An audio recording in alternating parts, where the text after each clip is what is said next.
ওই যে বুড়ি মা আমার নবীর রাস্তায় কাটা বিছায় রাখতো। মায়ার নবী ফজরের সময় মসজিদে যাওয়ার সময় কাটাগুলি হাত দিয়া সরায় সরায় নবী মসজিদে যাইতেন।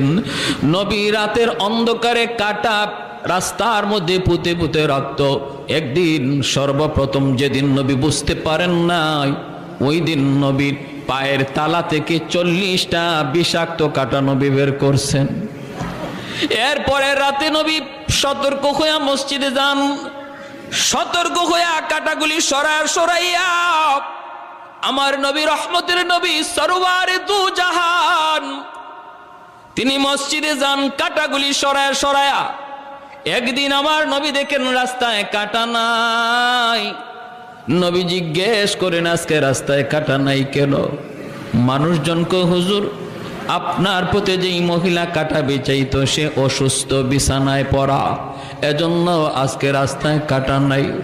রহমতের নবী কয়, আমারে তোমরা নিয়ে যাও, আমি আমার বুড়ি মারে, অসুস্থ মারে দেখতে যাব।